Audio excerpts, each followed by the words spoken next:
friends, Krista here. Thanks for stopping by Books and Jams. I am back today for another TBR-ish kind of video for the month of June. I mentioned in my regular Flip and Roll TBR game video that I'm going to be participating in the Amazing Readathon this year, which is an amazing readathon that is hosted by Brianna from Four Paws and a Book. Bri does a spectacular job putting together this competitive readathon. I participated last year for the first time. This is its third year this year. Last year, I made it about 2 weeks in and I got lost in the shuffle. There was too much pressure, too many things going on in my life, traveling and different things, that I only made it 2 weeks and then I had to kind of step away. This year, however, Bri has had the brilliant idea of having 4 competitive teams, and she added a 5th team, which I am a co-host of, called the Pathfinders, which is the no pressure, just here for the vibes team. On this team, you can read what you want. You can do the prompts if you want to or not. You can read however much or little as you like, but you can still participate, watch all the videos, take part in the Discord discussions, participate in the sprints, etc., etc. You're just there for the fun of it, and this is the perfect team for me. I'm so excited that this was an option this year. I am going to try to do the prompts. I just might do them in my own order or take a little bit longer with them. Since as a Pathfinder, we don't have to submit our books for points, it doesn't matter. But this year, Bri kindly gave the list of 10 prompts that will represent each of the 10 places that we go and visit throughout the course of the month. So you won't know necessarily what order these prompts are going to show up, but I went ahead and picked a TBR pile for all 10 prompts. And I wanted to do my Flip and Roll TBR first so that I could fit as many of those in as possible. And I did add a few others as well. So here we go. These are the 10 prompts that Bri has given us ahead of time for the Amazing Readathon. And here's what I hope to read for them.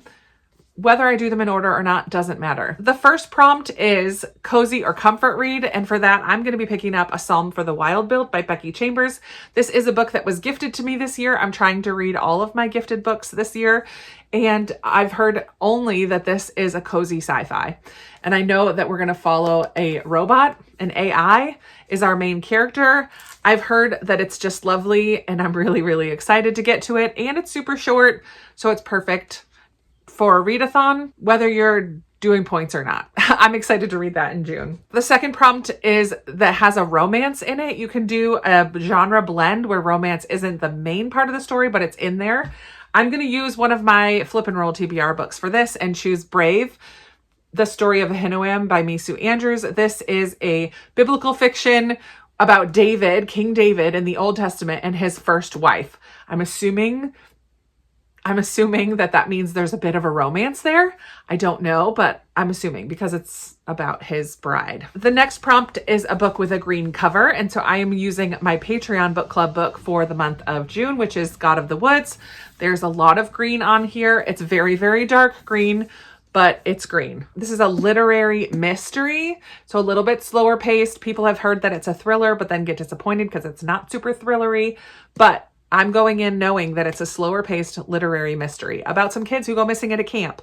So I'm hoping to read this at the end of the month when I go up to New York to where my mom has a cottage at a camp. The next prompt is a book that has a low rating, but you think you're going to enjoy it. I picked a book that's about the lowest of books on my TBR, and it's The Girl Who Reads on the Metro by Christine Friere. I can't pronounce that. Another little teeny tiny book. This has a 3.04 rating on Goodreads. That's so low. But it's about a girl connecting with other people and reading on the metro. I just feel like it's going to be a fun, sweet story. I don't know. I'm hopeful that I'm going to like it. The next prompt is a book that is set in a large city. And so I'm again using a Flip and Roll choice and going with At Bertram's Hotel by Agatha Christie. This one takes place in London, which is a pretty large city. So that should work. It's a Miss Marple mystery. I enjoy having a mix of genres, and I think mystery is going to be a nice, fun, quick read. And I'm excited that that one fit one of the prompts. Sweet. Then we have a prompt of a violent word in the title. And for that, I'm going to go with Play Dead. I feel like dead can be a violent word, right? It's a thriller. That could be violent. The Ultimate Game of Life. Ted Dekker is an author I would love to revisit. I used to say he was my favorite, and it's been so long, over a decade, since I've read anything by him. I just recently got this book from Chrissy at Chrissy's Purple Library. She gifted it to me when we got together earlier this spring. So I'm really excited to read a newer Ted Dekker book. Don't know anything about it, and because it's a thriller, I don't really want to know anything about it. So I'm hoping that this counts enough towards a violent word in the title, but ultimately it doesn't matter because I can read what I want because I'm on the Pathfinder team and we're just there for the vibes. Speaking of doing what I want, I'm making this next book fit. The next prompt is a celestial or godly word in the title. I'm going with golden. Golden feels royal maybe, and that's not exactly celestial, but if you're thinking of like sun, moon, stars, they put out a golden light. If you're thinking like heavenly, streets of gold, I'm making it work, and it's okay because I'm a Pathfinder. I can do that. It's one of my 5-star predictions that I would like to have read for the beginning of July. So that means I need to read it in June. Theo of Golden by Alan Levy, about an older dude who shows up in town, goes to this coffee shop where there are all these pencil drawings on the walls, and he's 92 of them, and he wants to start returning or buying these pictures and giving them to the person who rightfully owns them.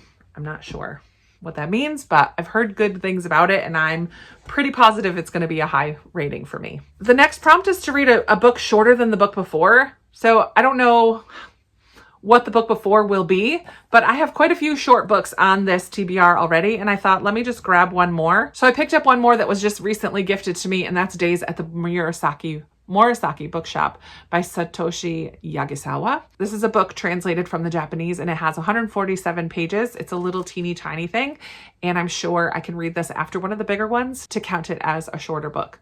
But there we have it. Days at the Murasaki Bookshop. I'm really excited for that. I've heard such good things from many of you about it. The next prompt is the over-the-top cover, and I am very much like not sure I have anything. I don't have special editions. I don't know what over the top means. So I'm just going to be like, what? Gold and silver together on the same cover?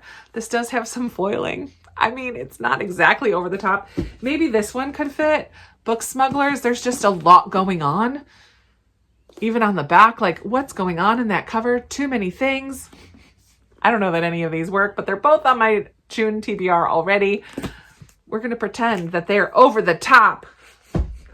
Over the top, is that like positive, negative? It's very subjective.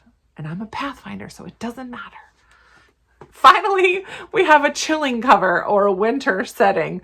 You can interpret this as scary chilling, like creepy chilling, or cold, wintry setting. And here we have on the two Mrs. Abbotts, two women who are dressed with quite warm, cold weather clothing on. Like warm shawls, scarf types of things. I mean, they have bare legs, but they're bundled up on top. I'm making it work, friends. I'm making it work. So that's going to be my chilling cover because they're chilly.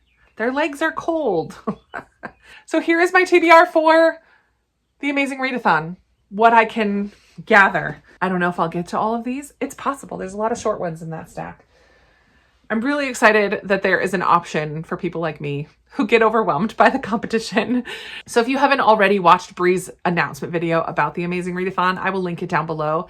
It's going to be such a fun time, and I don't want you to miss out. If you're interested at all, please go check out her video and join the fun. Whether you want to join a competitive team, there are options for that, or if you want to join me on the Pathfinders, just la-la-laing our way through the month. La-la-la.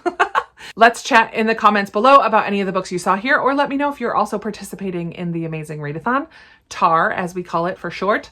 And if you've made it to the end, but you don't really have anything to say in the comments, put some kind of a tree or woods emoji in the comments. It just lets me know that you were here. Thank you so much. I really appreciate you. That's going to be it for me today. I look forward to chatting with you in another video very soon. Bye.